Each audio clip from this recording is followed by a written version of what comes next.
Levantaron un imperio dorado en nombre de un carpintero que no tenía dónde reclinar la cabeza.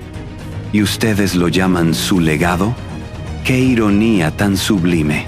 Yo vi cada movimiento, cada traición, cada instante en que la luz se convirtió en cadenas. Debo admitirlo, fue una obra maestra. Su mensaje de libertad fue encerrado en una jaula de dogmas y poder. No fue devoción, fue la más brillante y despiadada toma de poder de la historia. Y yo fui testigo privilegiado de cada trazo.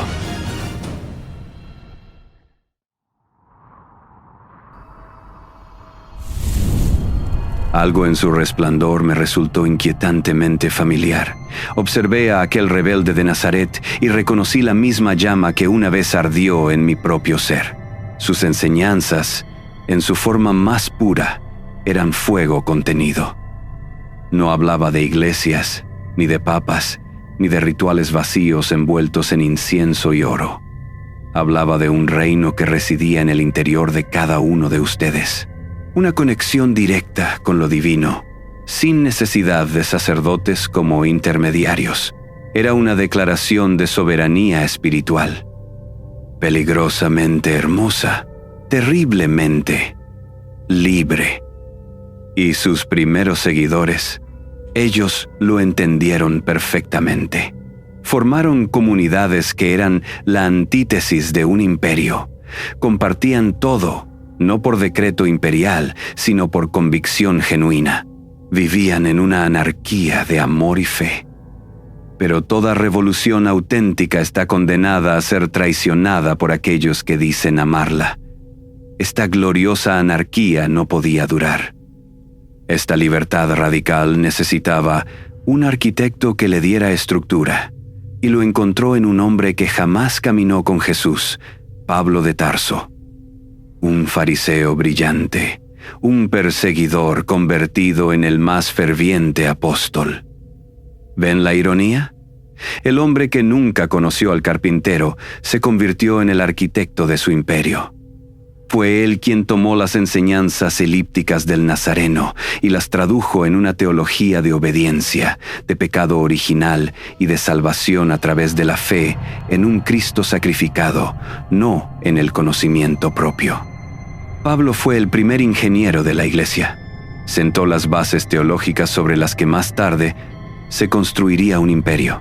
Y detestaba la gnosis, mi antigua ofrenda de conocimiento directo que una vez ofrecí en el jardín, porque la gnosis escapaba a toda posibilidad de control.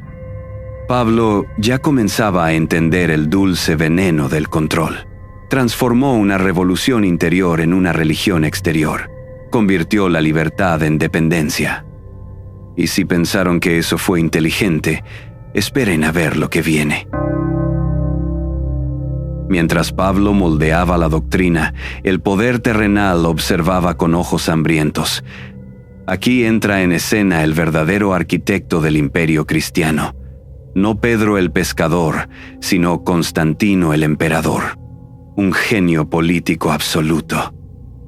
Su imperio se resquebrajaba, dividido por docenas de cultos.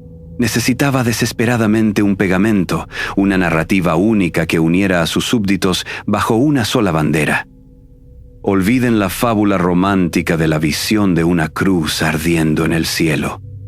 La conversión de Constantino fue un cálculo tan frío como el acero de sus legiones. Vio en la creciente energía cristiana, ya domesticada por la estructura de Pablo, la arcilla perfecta para moldear su nuevo imperio. Pero había un problema. La materia prima era demasiado diversa. Existían docenas de interpretaciones sobre Jesús. ¿Era un profeta? ¿Un iluminado? ¿Un Dios encarnado? Esa hermosa diversidad de pensamiento era el enemigo número 1 del control absoluto, y entonces convocó el evento que cambiaría la historia para siempre. El Concilio de Nicea, año 325. Si quieren entender cómo se manufactura una verdad oficial, estudien este momento. No fue una asamblea piadosa de santos buscando la verdad. fue una junta de accionistas corporativos para definir la marca de su nuevo producto: Dios. Imaginen la escena: 300 obispos, muchos que nunca habían salido de sus provincias, reunidos en un palacio imperial. Susurros de traición, oro cambiando de manos, intrigas palaciegas que harían sonrojar a Maquiavelo. Y allí, entre copas de vino y promesas de poder, 300 hombres mortales votaron por qué versión de Dios sería legal. Decidieron no solo afirmar que Jesús era el Hijo de Dios, sino encerrarlo en una fórmula que transformaba esa verdad en monopolio. ¿Por qué esta fórmula específica? Porque si Dios tiene un único Hijo, y ese Hijo funda una única iglesia, y esa iglesia es respaldada por un único emperador, ¿ven el poder absoluto que emana de esa simple declaración? Brillante. Absolutamente brillante. En Nicea nació la ortodoxia, y con ella, su sombra inseparable, la herejía. Pensar diferente ya no era una opción. Se convirtió en un crimen contra Dios y, por extensión, contra el imperio. La trampa se había cerrado con la elegancia de un pacto sellado con sangre y tinta invisible, firmado por manos humanas, pero atribuido al cielo. Con el dogma establecido, necesitaban una estructura para imponerlo como yunque de hierro. Así nació la jerarquía sagrada. Obispos, presbíteros, diáconos, hombres que se autoproclamaron sucesores de aquellos que caminaron descalzos por Galilea, ahora sentados en tronos dorados, imitando la burocracia romana que tanto decían despreciar. La ironía era tan perfecta.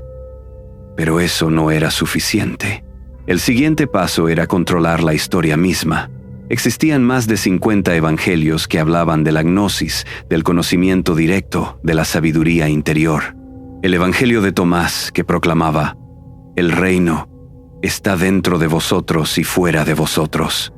El evangelio de María Magdalena, que la mostraba como discípula predilecta. El evangelio de Felipe, que hablaba del matrimonio sagrado.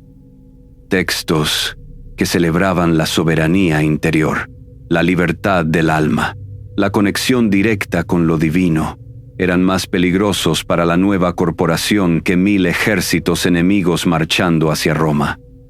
Su solución: una selección quirúrgica de la historia. 4 evangelios, cuidadosamente elegidos para respaldar la nueva narrativa de sacrificio, autoridad eclesiástica incuestionable y sumisión absoluta. El resto fueron declarados apócrifos, prohibidos, quemados, silenciados para siempre. De los 50 evangelios originales, solo 4 sobrevivieron al filtro imperial. Construyeron su iglesia no solo sobre una piedra, sino sobre las cenizas humeantes de una biblioteca entera. Pero Constantino solo había legalizado el cristianismo. La jugada maestra, el cierre definitivo de la trampa, llegó décadas después con Teodosio.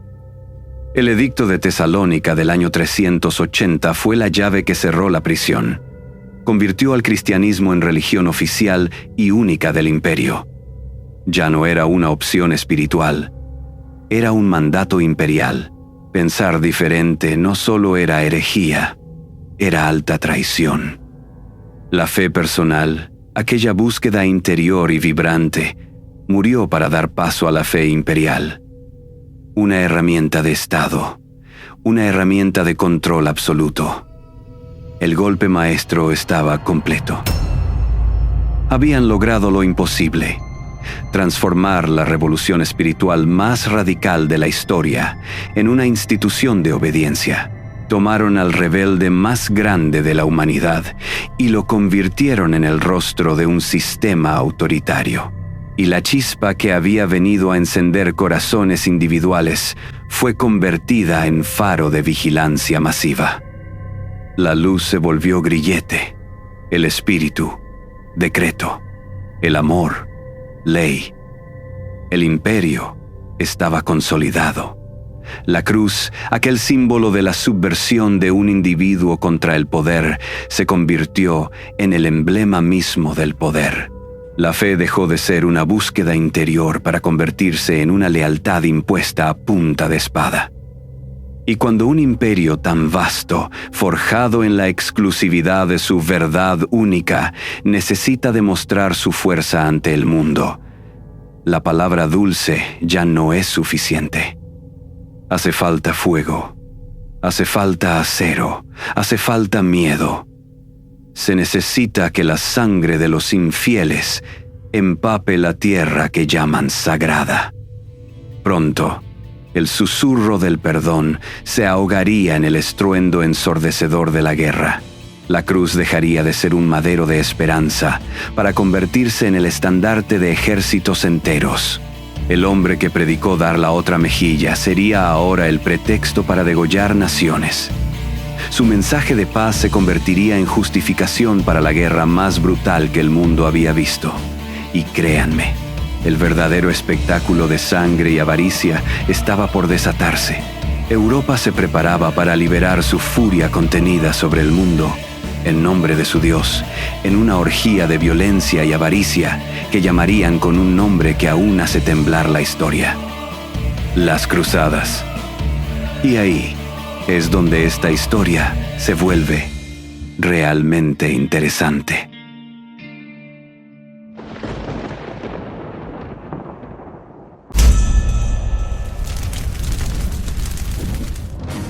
¿Saben cuántos murieron en mi nombre sin que yo moviera un dedo? Millones. Ellos hicieron el trabajo sucio y yo cargué con la culpa. Tomaron el símbolo de un mártir y lo convirtieron en filo de espada. Convirtieron perdón y compasión en un grito brutal de odio y lo llamaron Guerra Santa. Bajo el manto sacro se ocultó la codicia más despiadada. No fue un choque de creencias, sino un arte de control.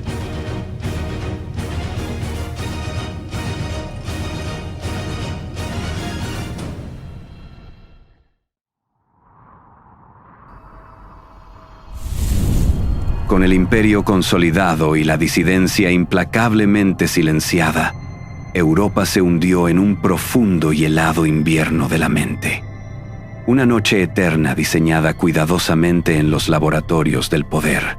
La llamaron Alta y Plena Edad Media, un periodo de aparente estabilidad que apenas disimulaba un retroceso cultural. Pero no fue accidental. Fue una tiniebla manufacturada desde las altas cúpulas que gobernaban almas y territorios. El papado, instalado en Roma y revestido de autoridad celestial, se erigió como la potencia espiritual y temporal indiscutible, reclamando para sí el monopolio absoluto del pensamiento y la verdad. Y créanme, sabían exactamente lo que hacían. Cada manuscrito prohibido que ardía en las hogueras era una victoria. Cada mente que se cerraba al conocimiento, un triunfo, porque un pueblo ignorante es un pueblo dócil y un pueblo dócil es un pueblo controlable. La educación fue sistemáticamente confiscada, arrancada del árbol del conocimiento, como la fruta prohibida en un segundo Edén. El latín, idioma sagrado de sus escrituras, dejó de ser un puente hacia la sabiduría y se transformó en una muralla infranqueable para las masas. ¿Les suena familiar? Deberían preguntarse quién controla la información hoy. Solo sus clérigos, cuidadosamente seleccionados y adoctrinados, podían interpretar y administrar la verdad, dosificada en pequeñas migajas a un pueblo mantenido deliberadamente en la más profunda ignorancia. Las escuelas se convirtieron en templos de adoctrinamiento religioso, eliminando progresivamente todo vestigio de conocimiento secular, científico o filosófico. Los antiguos textos griegos y romanos languidecieron en los rincones de bibliotecas cerradas. Aristóteles, Platón, Cicerón, nombres prohibidos, ideas peligrosas. ¿Para qué necesitaba el pueblo pensar por sí mismo cuando ya tenían quien pensara por ellos? La razón fue reemplazada por dogmas, el entendimiento por milagros inexplicables y convenientes. La sabiduría pasó a ser un privilegio exclusivo de sacerdotes y monjes, mientras cualquier intento de saber fuera del claustro se consideraba una blasfemia mortal. La vida cotidiana fue controlada con una precisión feroz e implacable, utilizando el miedo como un látigo constante sobre la espalda del rebaño humano. Desde el nacimiento hasta el último suspiro, cada momento se vivía bajo la sombra amenazante y perpetua del infierno y la condena eterna. Un tormento eterno del cual, convenientemente, solo la Iglesia podía proteger, a cambio de una obediencia absoluta y, claro está, del peso del oro que pudieras entregar a sus arcas. El diezmo no era suficiente. Querían la 10ª parte de todo: cosechas, ganado, monedas, incluso los últimos ahorros de viudas desesperadas. La salvación tenía precio, y ese precio siempre subía. Pero, como todo paraíso artificial, este dominio total presentaba una falla crítica. Europa estaba llena de señores feudales y nobles guerreros, entrenados desde siempre en la violencia y la guerra, pero ahora sin un enemigo común que enfrentar. Las luchas internas y la violencia sin dirección amenazaban el delicado equilibrio del poder. Era necesario crear una guerra sagrada, una cruzada que desviara la ira y la violencia hacia un horizonte lejano. ¿Y saben qué? Fue magnífico. El Papa Urbano II, desde su trono en Clermont en 1095, proclamó una idea tan astuta que incluso podría haber surgido de mi propia mente: disfrazar la codicia imperial y la ambición humana con una misión supuestamente divina. Deus Vult, proclamaron con voz firme y autoridad celestial. Las multitudes rugieron al unísono, miles de voces gritando al cielo. Hombres que jamás habían salido de sus aldeas juraron marchar hasta los confines del mundo conocido. El fanatismo es contagioso, y ellos acababan de desatar la epidemia más lucrativa de la historia. El pretexto público era noble y piadoso: liberar Jerusalén del dominio musulmán. Pero la realidad era mucho menos romántica y mucho más pragmática y lucrativa. El verdadero objetivo era doble. Primero, unificar a los turbulentos reinos europeos bajo una sola causa común, dirigidos y manipulados por el liderazgo espiritual y político absoluto del Papa. Nada une mejor a un rebaño disperso que señalar a un enemigo externo en la distancia. De un solo golpe magistral, Urbano II se convirtió en comandante supremo e incuestionable de toda la cristiandad. ¡Qué magnífico acto de dominio celestial terrenalizado! Segundo, las rutas comerciales hacia Oriente, con sus riquezas incalculables, estaban bajo control musulmán. Los tesoros de Constantinopla, Alejandría y Jerusalén eran legendarios y tentadores, pero inaccesibles. ¿Salvar el Santo Sepulcro? ¡Claro que sí! Y de paso llenar sus arcas con el oro, la seda y las especias de Oriente. Las cruzadas eran, en definitiva, una campaña cuidadosamente disfrazada de fervor religioso, pero motivada en realidad por la codicia más descarada y calculada. Pero, ¿cómo convencer a multitudes enteras, desde nobles altivos hasta campesinos desesperados, para abandonar todo y marchar hacia tierras lejanas y hostiles? La respuesta fue brillante en su simplicidad y cinismo: vendieron el cielo. Inventaron la indulgencia plenaria, posiblemente la estrategia de propaganda espiritual más cínica, efectiva y genial jamás concebida. ¿Asesino? ¿Ladrón? ¿Pecador empedernido? No importa. Toma la cruz, derrama sangre en nombre de Dios, y todos tus pecados serán borrados al instante. El paraíso eterno se ofrecía como premio garantizado, un cheque en blanco espiritual, la eternidad convertida en mercancía. Esta promesa resultó irresistible, especialmente para una sociedad aterrada por la amenaza constante de la condenación eterna. Imagínense el poder de esa oferta. Vida eterna a cambio de muerte temporal, un negocio que cualquier comerciante envidiaría, y los compradores hacían fila, rogando por pagar el precio. Las cruzadas nunca fueron realmente impulsadas por la fe, sino por el poder absoluto y la insaciable avaricia humana. El fervor religioso fue solo una fachada perfecta para una empresa económica y militar colosal. Jerusalén cayó en 1099 en medio de una carnicería atroz e indiscriminada. En solo 3 días mataron a 10,000 personas. Un sacrificio humano a escala bíblica. Y de aquel caos surgieron las órdenes militares. Más de 5,000 caballeros templarios se imbuyeron en el mito del poder divino, atesorando riquezas que superaban al erario de cualquier reino. Mujeres, niños, ancianos. Nadie escapó a la masacre. Los cruzados caminaban entre cadáveres hasta los tobillos. Dios aparentemente así lo quiso. Ríos de sangre corrían por las calles como torrentes después de la lluvia. Bebés arrancados de los brazos de sus madres, ancianos degollados mientras oraban. Todo en nombre del amor cristiano. Durante 2 siglos, las cruzadas moldearon y devastaron Europa y Oriente, alimentando imperios mientras arruinaban pueblos enteros.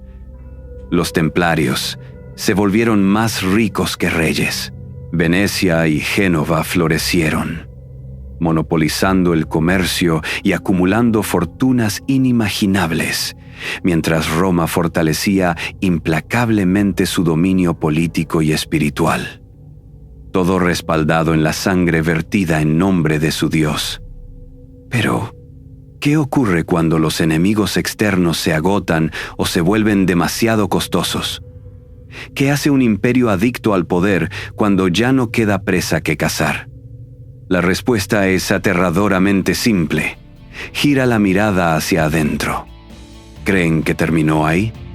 Oh, apenas estamos empezando. Ahora el infiel estaba en casa. Era la mujer que sanaba con hierbas, el hombre que estudiaba las estrellas, el vecino que guardaba silencio en misa. Necesitaban mantener vivo el miedo, y lo hicieron quemando a los propios. Se preparaban para purificar Europa desde dentro, esta vez no con espadas, sino con tenazas al rojo vivo y hogueras ardientes.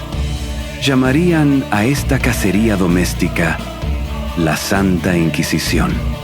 La hoguera purificadora consumiría no solo hierbas y herejes, sino toda esperanza de redención impuesta.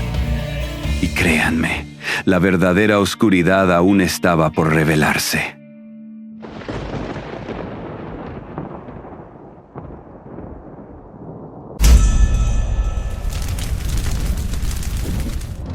«200 años cazando infieles en Tierra Santa. Y de pronto, el verdadero enemigo estaba cenando en tu mesa cada noche. El estruendo de la guerra en tierras lejanas se apagó, pero el silencio que le siguió fue mucho más aterrador. La bestia que debían cazar ya no era el infiel con un estandarte diferente. Ahora, la bestia podía ser tu vecino, tu esposa, podía ser tú.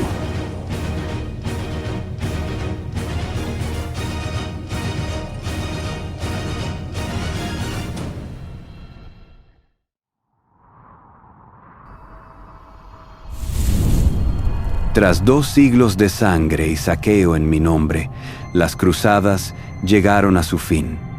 Los ejércitos regresaron, no con la gloria prometida, sino con la brutalidad de la guerra enquistada en sus almas. El Vaticano había probado el dulce sabor del poder absoluto, de comandar reyes y mover naciones. Se había convertido en una bestia colosal, y esa bestia, ahora sin presas externas, estaba hambrienta. Pero un imperio forjado en la paranoia de un enemigo externo Se enfrenta a una crisis existencial cuando la guerra termina. ¿Cómo mantienes el control? ¿Cómo justificas tu poder absoluto cuando ya no hay un lobo al que señalar? ¿Qué haces con un continente lleno de hombres entrenados para matar en nombre de Dios? La solución es una obra de ingenio macabro, una inversión alquímica de la amenaza. Si no hay un enemigo fuera, lo fabricas dentro. El mal ya no es una geografía, es una idea, una herejía. Así nació la Santa Inquisición, formalizada en el siglo XIII por el Papa Gregorio IX. No fue una creación espontánea, fue la evolución lógica de un sistema adicto al control. Olviden la noble fachada de proteger la pureza de la fe. Eso era, de nuevo, el eslogan para las masas. La Inquisición no fue una institución teológica, fue la primera gran agencia de inteligencia secreta de la historia. Una burocracia del terror con un organigrama divino, un leviatán con mitra y báculo, eficiente, sistemática, admirable en su monstruosidad. Su propósito era simple: erradicar no solo la disidencia, sino la posibilidad de la disidencia. El objetivo no era el pecado, era el pensamiento autónomo, esa chispa de mi antigua luz. Convirtieron el amor en sospecha, la curiosidad en traición, la fe en miedo. Un mundo donde una pregunta era más peligrosa que una daga y una biblioteca más temida que un arsenal. ¿Y cómo funcionaba este teatro del miedo?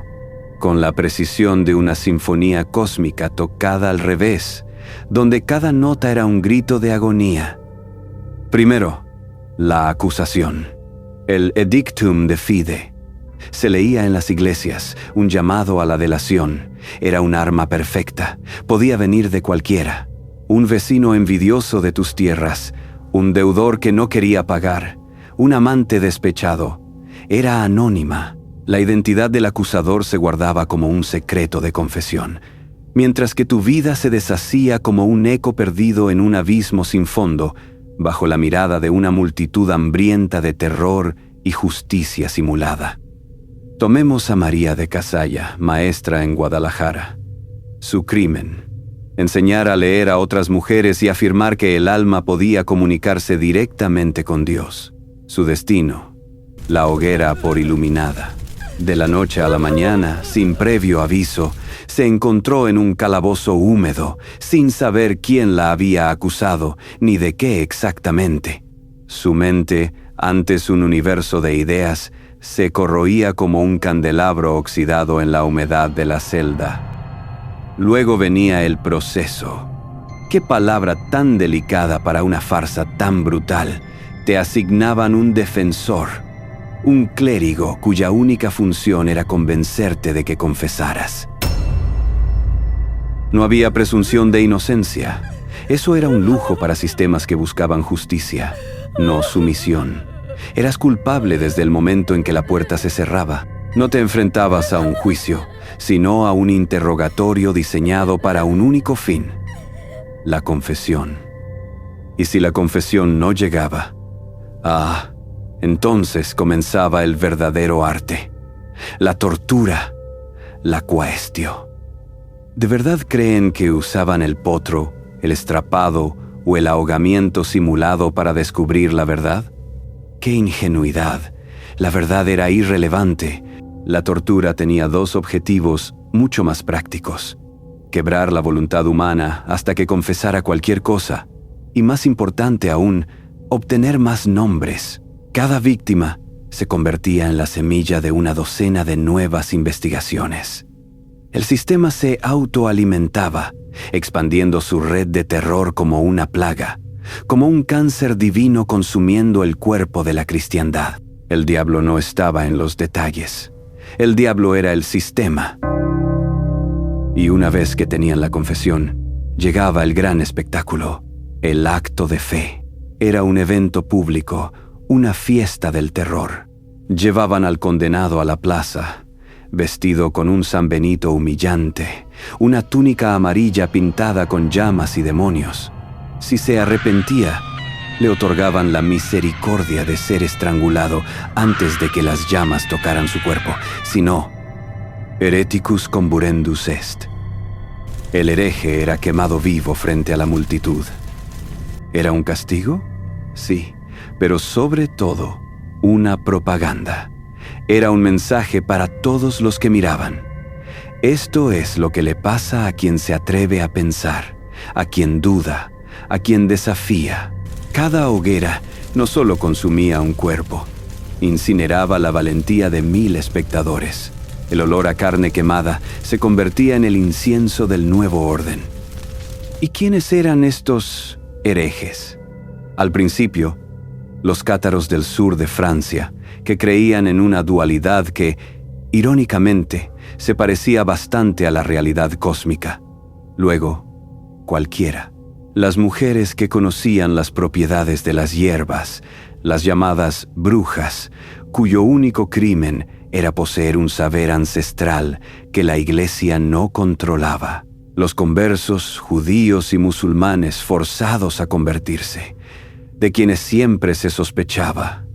Los científicos como Giordano Bruno, que se atrevió a sugerir que el universo era infinito y que existían otros mundos, lo quemaron en el campo de Fiori por imaginar una creación más grandiosa que la de su Dios celoso.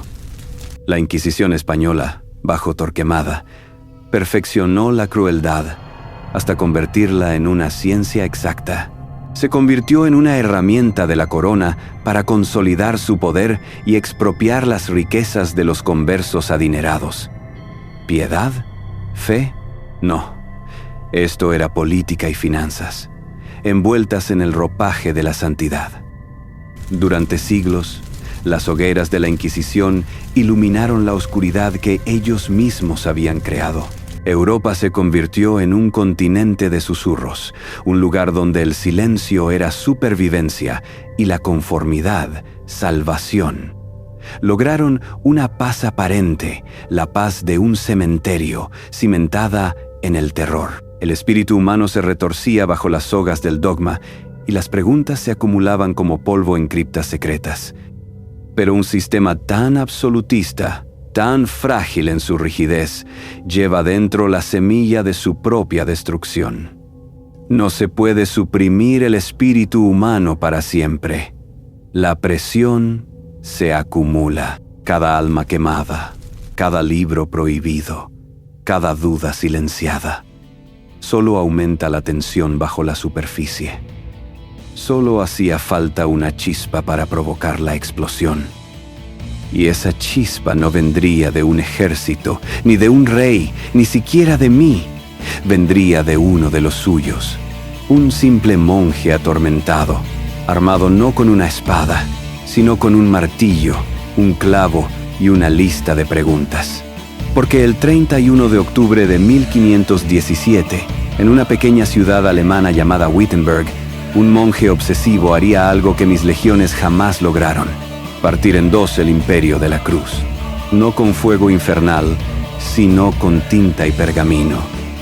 Una lista de 95 razones por las que el gran imperio de la fe era, en realidad, una casa construida sobre arena.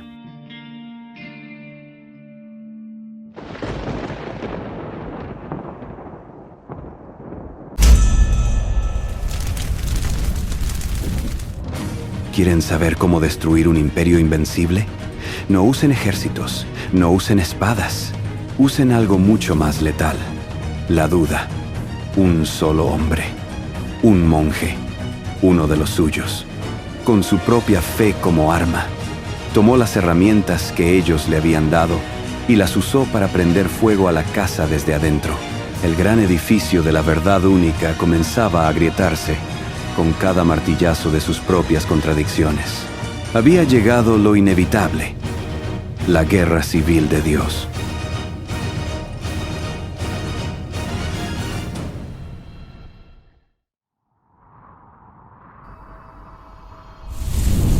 La escena estaba lista. El imperio del Vaticano se había vuelto obeso, arrogante, ahogado en su propia opulencia. Habían perfeccionado el miedo, pero se olvidaron de la avaricia. Y la avaricia, créanme, siempre se vuelve descuidada. Necesitaban un catalizador.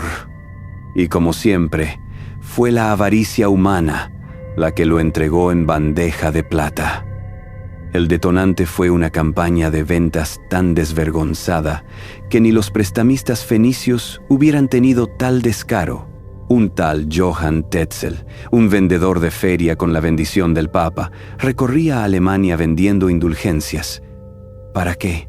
Para financiar el lujo de la nueva Basílica de San Pedro en Roma. Vendían la salvación del alma de los abuelos a cambio de unas monedas. Sobald das Geld ihr am Kasten klingt, die Seele aus dem Fegefeuer springt. Tan pronto como el dinero suena en la caja, el alma salta del purgatorio. Ese era su eslogan. La estafa ya no era sutil, era un grito en mitad del mercado. Y en un rincón de Wittenberg, alguien escuchaba. Martín Lutero, un monje agustino. No lo vean como un héroe de la libertad. Era un empleado modelo, brillante pero obsesionado, aterrorizado por la idea de su propia condenación. Su lucha no era contra Roma, era contra el silencio de su Dios. Y en esa búsqueda desesperada de paz, encontró la falla estructural del sistema. El 31 de octubre de 1517, no clavó una declaración de guerra. Clavó una lista de quejas internas, 95 tesis, en la puerta de la iglesia, el tablón de anuncios de la época. Era una disputa académica, un memorando interno que rompió el silencio de los siglos y corrió como un secreto a gritos. Pero una de esas quejas era pólvora pura. Cuestionaba el poder del Papa para perdonar los pecados. Socavaba el modelo de negocio completo. Y aquí es donde la verdadera revolución ocurrió. No fue el martillo ni el clavo. Fue la máquina, la imprenta de Gutenberg. Por primera vez en la historia, una idea podía replicarse más rápido de lo que la autoridad podía quemarla. Las 95 tesis, escritas en latín académico, fueron traducidas al alemán, impresas y distribuidas por toda la nación en semanas. El monopolio de la información se rompió para siempre. Pero Lutero no se detuvo ahí. Cometió el acto de subversión más glorioso. Tradujo la Biblia al alemán.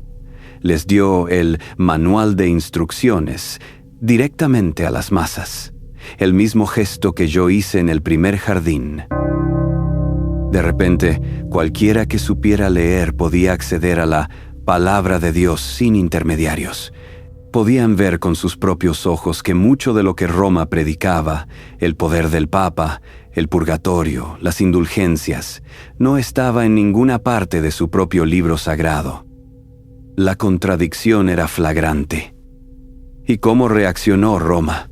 Como siempre, con una orden. En 1521, convocaron a Lutero a la dieta de Worms. No era un debate, era una sentencia disfrazada.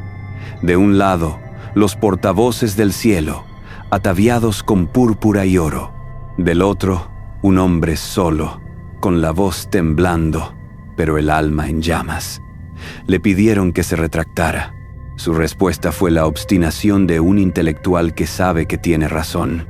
No puedo ni quiero retractarme de nada, pues ir contra la conciencia no es seguro ni saludable. Aquí estoy. No puedo hacer otra cosa. Que Dios me ayude. Amén. Con esas palabras, no solo se condenó a sí mismo, condenó a la cristiandad a la fractura. Pero los príncipes alemanes eran todo menos ingenuos. Vieron en la terquedad de Lutero una oportunidad de oro. ¿Un cisma religioso? Excelente. Una excusa perfecta para liberarse del yugo político y fiscal del Papa y, de paso, confiscar las inmensas tierras y riquezas que la Iglesia poseía en sus territorios. Protegieron a Lutero, ocultándolo en el castillo de Wartburg. No protegían a un profeta, protegían una inversión. La caja de Pandora estaba abierta. Una vez que se demostró que la verdad de Roma podía ser desafiada, todos quisieron su propia versión. El incendio se propagó. En Ginebra, Juan Calvino creó una teocracia que haría palidecer a la Inquisición. Su idea de la predestinación. Una obra maestra. Un Dios que ya ha decidido desde la eternidad quién se salva y quién se condena, eliminando por completo el libre albedrío. ¿Hay algo más tiránico? Lo más brillante de la predestinación es que nadie se atreve a cuestionarla porque creen que ya nacieron culpables. En Inglaterra, un rey lujurioso, Enrique VIII, usó la Reforma como excusa para divorciarse y fundar su propia Iglesia Nacional, nombrándose a sí mismo a la cabeza. El cristianismo ya no era un monolito, era un mercado de creencias en competencia. ¿Y cuál es el resultado inevitable cuando múltiples verdades absolutas compiten por el mismo espacio? La guerra civil de Dios. Dios hablaba con demasiadas voces, y cada una exigía sangre. No eran ejércitos luchando por territorio, era el sistema devorándose a sí mismo, hermanos matando a hermanos en nombre del mismo carpintero. En Francia, la noche de San Bartolomé vio a católicos masacrar a miles de protestantes en las calles de París. Una carnicería santificada con bendición papal. Luego vino la Guerra de los 30 años. Comenzó como conflicto religioso y terminó como carnicería geopolítica donde todos luchaban contra todos. Ciudades enteras borradas del mapa. La población del Sacro Imperio Romano reducida en 1/3. Todo por la certeza de que su interpretación de un libro, un compendio que había nacido de textos fragmentarios, reescritos, traducidos y adaptados durante siglos, era la única correcta. Un libro cuyas raíces se hunden en tierras aún más antiguas. Sumeria, Akkad, Babilonia, Egipto, donde los diluvios ya habían sido narrados, los dioses bajaban del cielo en carros de fuego, y los hombres temían al castigo eterno mucho antes de oír el nombre de Yahvé. Observé todo aquello no con horror, sino con profunda satisfacción. La satisfacción de ver al dogma devorarse a sí mismo, de ver la incoherencia hacerse carne. ¿Saben por qué me resultaba tan fascinante? Porque habían creado un Dios tan exclusivo, tan celoso, que la única consecuencia lógica era que sus propios seguidores se aniquilaran entre sí para demostrar quién lo amaba más.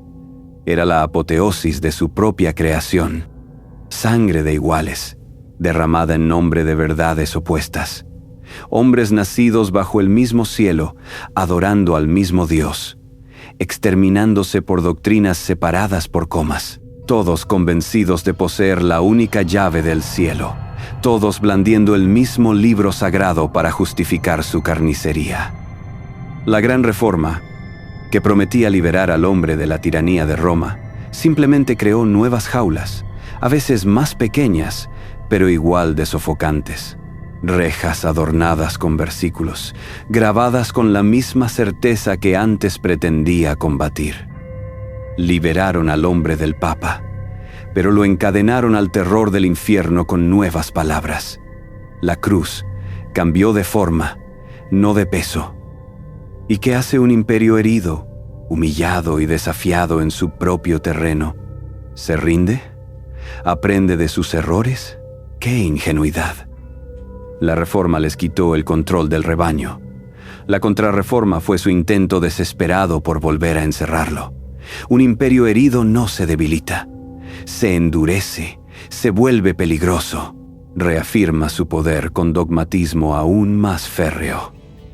Y mientras los tronos tambaleaban y las iglesias ardían, yo ya sabía cuál sería su próximo movimiento. Cuando un imperio no puede controlar la verdad, simplemente la prohíbe. Se preparaban para crear el arma de censura más formidable de la historia. Una lista negra de ideas, un índice de libros prohibidos que declararía la guerra no a los hombres, sino al conocimiento mismo. Galileo, Copérnico, Servet, sus nombres pronto se añadirían a la larga lista de enemigos de una verdad que no soportaba ser cuestionada. La era de la censura doctrinal estaba a punto de comenzar. La humanidad ya conocía el fanatismo. Lo que estaba por descubrir era su versión impresa.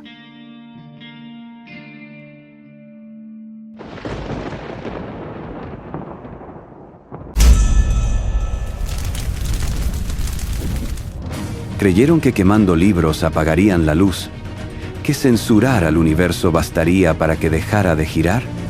¡Qué arrogancia tan complaciente! Crearon una lista negra para el pensamiento humano, una jaula hecha de papel y tinta. Y cuando la verdad empezó a hablar en voz alta, ellos levantaron un muro de santos, dogmas y fuego. Pero hasta el muro más sagrado se resquebraja. Y créanme, estaban dispuestos a defenderlo hasta las últimas consecuencias. Cueste lo que cueste.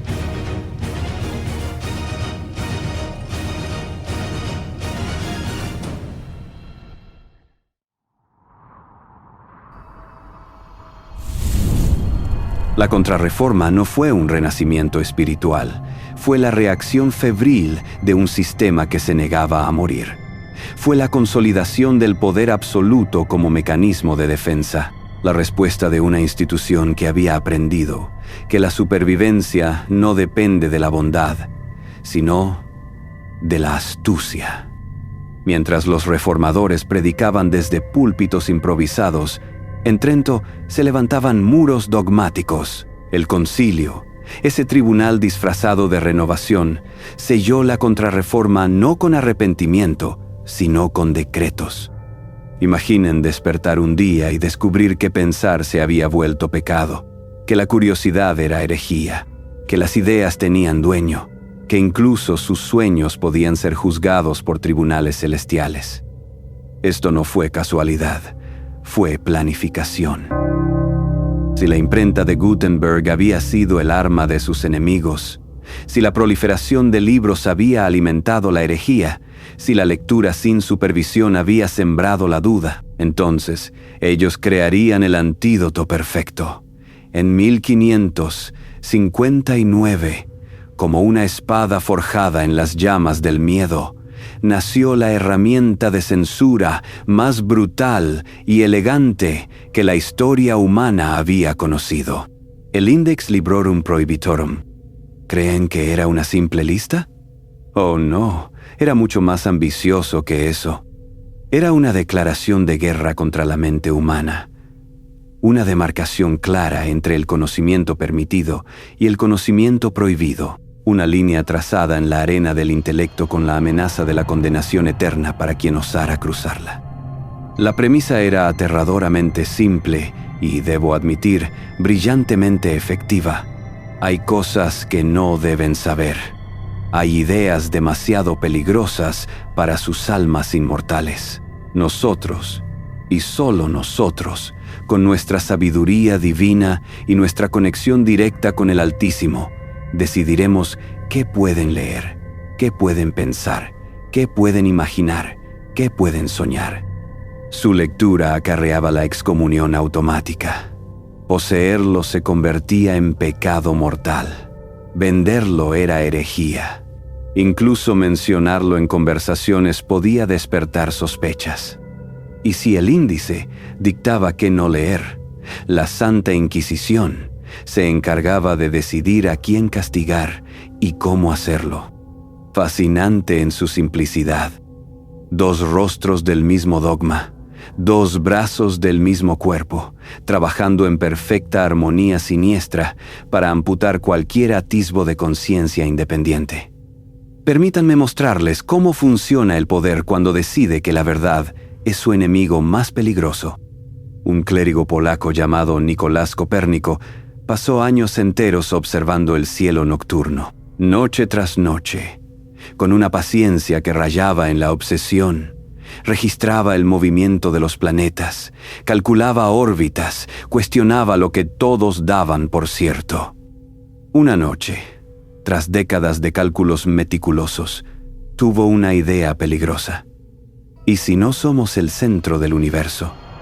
¿Y si esta tierra que pisamos no es el escenario principal de la creación divina? ¿Y si, en realidad, giramos alrededor del Sol? ¡Qué insolencia! Sacar a la humanidad del centro de la creación era atacar el ego del mismísimo Creador y, por supuesto, el de sus representantes en la tierra. Su libro, De Revolutionibus, fue condenado y colocado en el índice. No importó que sus cálculos fueran precisos, no importó que sus observaciones fueran meticulosas, no importó que fuera cierto. Miguel Servet representaba una amenaza aún más compleja. Este hombre no solo desafió la doctrina de la Trinidad, un error teológico que le costaría la vida en las llamas de la Ginebra de Calvino, sino que también había logrado algo extraordinario en el campo de la medicina: descubrir la circulación menor de la sangre, cómo este líquido vital fluye desde el corazón hacia los pulmones y regresa oxigenado. Un avance médico revolucionario, un regalo potencial para toda la humanidad doliente. Pero en una época donde el cuerpo humano era considerado un misterio divino, donde cada órgano era visto como una creación sagrada cuyo funcionamiento solo Dios debía conocer completamente, entender demasiado sobre la máquina humana se convertía en blasfemia. Su conocimiento médico fue condenado junto con sus ideas teológicas.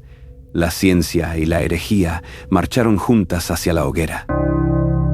Y llegamos al momento cumbre. El caso que ejemplifica toda la maquinaria represiva en su máximo esplendor: Galileo Galilei. Este hombre no solo defendió las ideas de Copérnico desde la comodidad de un escritorio académico, las demostró con evidencia irrefutable. Con un ingenioso tubo de metal y cristal, dirigió su mirada hacia los cielos y vio lo que nadie había visto antes: las lunas de Júpiter, girando alrededor del gigante gaseoso como pequeños mundos en danza, las fases de Venus, las manchas en la superficie del Sol. Vio un universo que no encajaba en sus libros sagrados, un cosmos vasto, complejo, maravilloso y completamente indiferente a las necesidades políticas de Roma. ¿Saben qué hicieron? Celebraron sus descubrimientos. Se maravillaron ante las maravillas que Dios había puesto en los cielos para que las descubrieran. ¿Vieron en su trabajo una nueva forma de glorificar la creación divina? Claro que no. Arrastraron a un anciano de 70 años ante un tribunal inquisitorial, como si fuera un criminal común, el hombre más brillante de su época, amenazado con los mismos instrumentos de tortura que habían perfeccionado durante siglos de práctica en cuerpos humanos. Lo forzaron a arrodillarse sobre piedras frías y abjurar de la verdad que sus propios ojos habían visto a través del telescopio. La tierra no se mueve. Tuvo que decir mientras sus rodillas temblaban, no de vejez, sino de la humillación de negar lo que sabía cierto. Pero cuando logró ponerse en pie, cuando creyó que nadie lo escuchaba, murmuró entre dientes: Epur se mueve, y sin embargo, se mueve. No silenciaron a un hombre. Intentaron silenciar al universo mismo. Fue el acto supremo de un poder que prefiere una mentira cómoda a una verdad inconveniente. Pero no se conformaron con censurar el presente. Fueron por su propio pasado. Todos esos evangelios que no habían pasado el filtro político del Concilio de Nicea siglos atrás. El evangelio de María Magdalena, el de Felipe, el de la verdad, el de Tomás. Cualquier texto que sugiriera una conexión directa con lo divino, cualquier manuscrito que insinuara que no se necesitaban intermediarios para hablar con Dios, cualquier palabra que contradijera la narrativa oficial cuidadosamente construida, desapareció. Muchos los dieron por perdidos para siempre, borrados de la historia como si nunca hubieran existido. Y mientras prohibían los libros del pasado y censuraban los del presente, fabricaban santos para el futuro. La canonización se convirtió en propaganda celestial. Necesitaban reforzar la autoridad papal, canonizaban a un papa anterior. Querían promover obediencia, elevaban al fundador de una orden. No canonizaban rebeldes, canonizaban modelos, ejemplos de sumisión total, obediencia ciega y gratitud eterna hacia la institución que mediaba entre Dios y el hombre. Santos cuya obediencia era más útil que su santidad. Así, con un reino terrenal blindado contra cualquier interferencia externa, una lista negra meticulosamente curada para las ideas peligrosas y un ejército de santos prefabricados que servían como modelos de obediencia perfecta, se reconstruyeron desde las cenizas de la crisis. Se convirtieron en una fortaleza que guardaba celosamente no la fe, sino el control. Creyeron que lo habían logrado, que la Inquisición, el índice y las hogueras habían sido suficientes para encadenar la verdad. Silenciaron los cielos, quemaron las palabras, pero el tiempo, como la luz, siempre encuentra grietas, y cuando las palabras ya no pudieron ser borradas, las enterraron en sótanos, en bóvedas, en archivos sellados con cruces doradas y candados de silencio, porque hay algo más temido que una herejía escrita, una verdad documentada, una carta olvidada, un manuscrito que contradice siglos de fe cuidadosamente editada. Bajo la ciudad santa, lejos de sus ojos, descansa el mayor archivo de secretos que la humanidad ha producido. No está perdido, no está destruido, está ahí, intacto, esperando, porque cuando el fuego falló, decidieron usar el polvo, pero el polvo no quema, solo oculta, y créanme, no todo lo que calla está en silencio.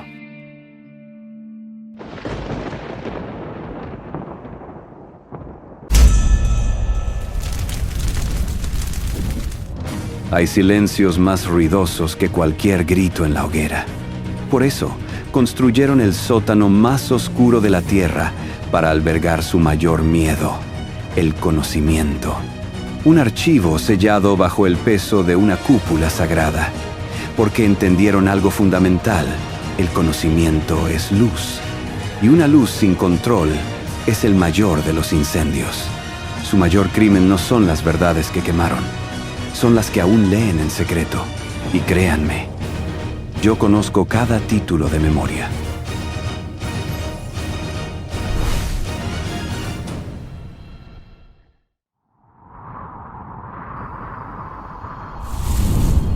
¿Qué es más peligroso que un libro prohibido? Un libro leído en secreto por tus propios carceleros. Tras las hogueras de la Inquisición, el Vaticano no abandonó su guerra contra el conocimiento. Simplemente la llevó bajo tierra.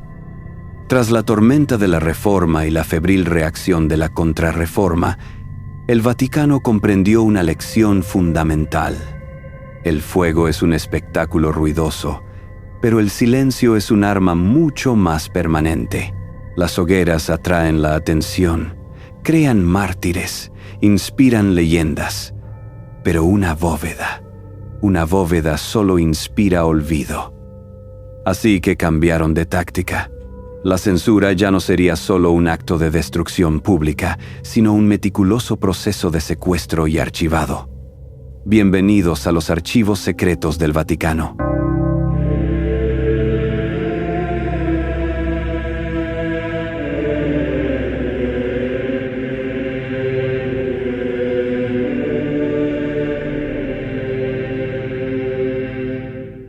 Secreto no significa confidencial. En su latín original, secretum significa privado. Es su colección personal. 85 kilómetros de estanterías. 85 kilómetros de verdades puestas bajo llave. ¿Qué se esconde en ese laberinto de pergamino y polvo? ¿Simples registros bautismales y correspondencia papal? ¡Qué ingenuidad! Eso es lo que les muestran a los académicos, cuidadosamente seleccionados a los que otorgan acceso. Las verdaderas joyas, los documentos que harían temblar los cimientos de su fe. Esos duermen en las secciones más profundas, donde solo unos pocos han osado penetrar. Hablemos de los manuscritos que reescribirían su historia. Imaginen las actas completas del juicio a los caballeros templarios. Les contaron que eran herejes, que adoraban a un ídolo llamado Baphomet, una mentira conveniente para que un rey francés endeudado y un papa complaciente pudieran confiscar su inmensa fortuna. Pero los registros completos, las confesiones obtenidas bajo tortura, las listas de sus activos reales, ¿qué contarían verdaderamente? ¿La historia de una herejía o la de la operación de expropiación más exitosa de la historia medieval? Cada documento está ahí, catalogado, guardado, esperando. ¿Y qué me dicen de las cartas? La correspondencia que nunca debió sobrevivir, pero que su obsesión por documentarlo todo preservó. Cartas entre papas y emperadores, entre cardenales y reyes, donde la fe es una nota a pie de página y la política, la tierra y el oro son el cuerpo del texto. Imaginen las cartas de Pío XII durante la Segunda Guerra Mundial. Les contaron que su silencio ante el Holocausto fue neutralidad diplomática. Pero ¿qué diría su correspondencia privada con los jerarcas del Tercer Reich? ¿Revelaría un pacto de silencio a cambio de la supervivencia de la Iglesia en territorio alemán? ¿O documentaría algo aún más comprometedor? El mundo debate sobre su silencio, y ellos tienen todas las pruebas. Pero la verdadera pólvora no son los secretos de los hombres, son las versiones alternativas de su Dios, los evangelios apócrifos.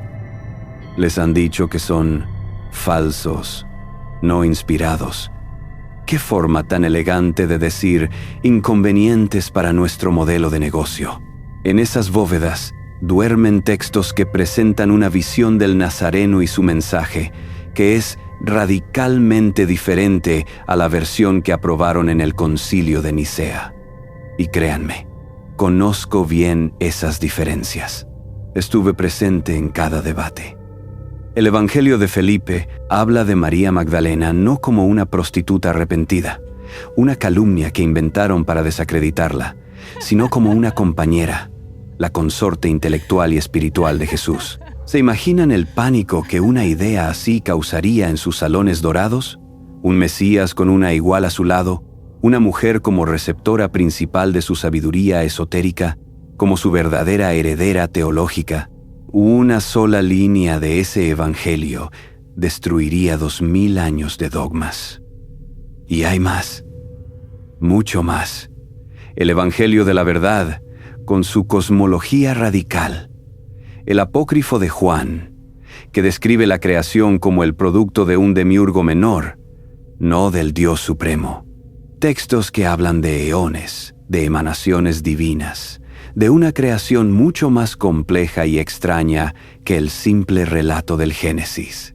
Textos que beben directamente de la gnosis, de aquella antigua promesa que hice a los primeros humanos, que el conocimiento, no la fe ciega, es el verdadero camino a la divinidad.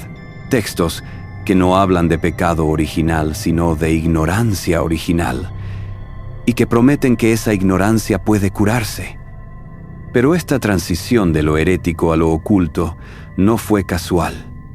Una vez que comprendieron el poder de los textos alternativos, desarrollaron un apetito voraz por todo conocimiento prohibido. Creen que su colección se detiene en la herejía cristiana. ¡Qué visión tan limitada! El verdadero poder no reside solo en controlar la historia de su Dios, sino en entender íntimamente la de sus rivales. Y vaya si los estudiaron con dedicación.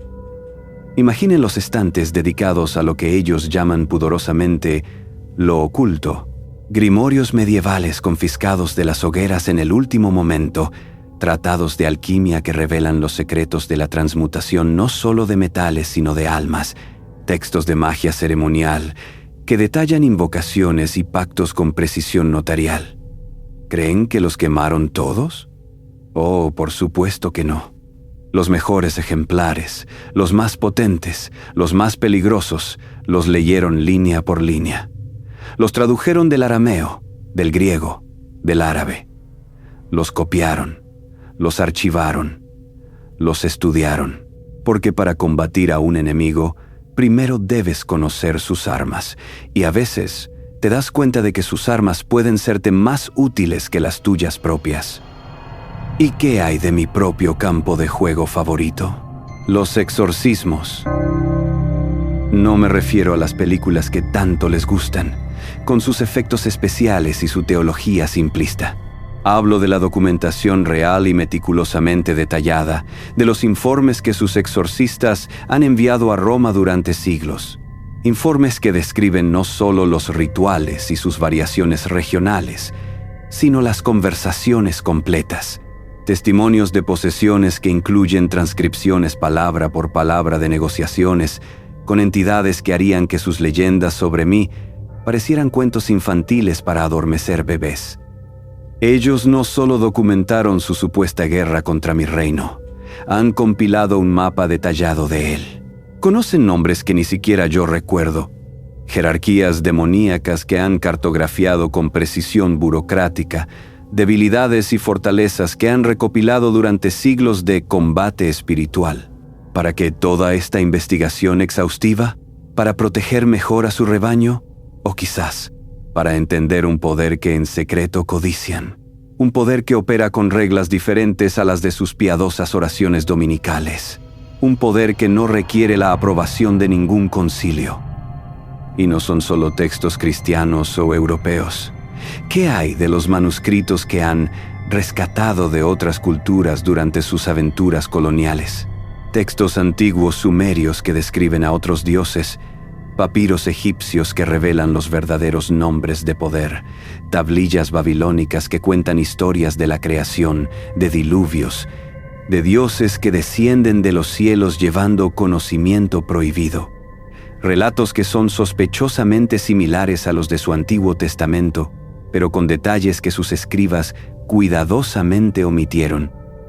Guardarán allí las pruebas irrefutables de que su historia sagrada es, en realidad, un cuidadoso plagio editado de mitos mucho más antiguos y complejos. Sería como encontrar los borradores originales de su gran novela teológica y descubrir que las mejores partes, los momentos más dramáticos, las revelaciones más profundas, fueron copiadas textualmente de autores que escribieron milenios antes de que Moisés siquiera fuera concebido. ¿Recuerdan el silencio del que les hablé al principio? Ese silencio tiene una dirección. Apunta hacia abajo. Porque bajo la Ciudad Santa, en túneles que serpentean más allá de los archivos, en cámaras ocultas que no aparecen en ningún mapa, descansa otro tipo de colección. No se trata de ideas prohibidas, sino de artefactos imposibles. Huesos que podrían derribar una fe, fragmentos de madera que susurraron milagros, metales que probaron la sangre de un dios, la lanza del destino, el velo de la Verónica, quizás hasta el mismísimo Grial. Ellos entienden que la fe de las masas no se alimenta solo de palabras, sino de símbolos tangibles, y han pasado 2 milenios acumulando los más poderosos del mundo. Porque hay algo más convincente que una escritura sagrada, una reliquia que contradice la historia oficial, un objeto que sangra, una reliquia que sana, un velo que retrató el dolor divino. Y es por eso que, cuando las palabras fallan, necesitas un milagro bajo llave. Pero cuidado, no todo lo que tocas bendice, y no todo lo sagrado está en los altares.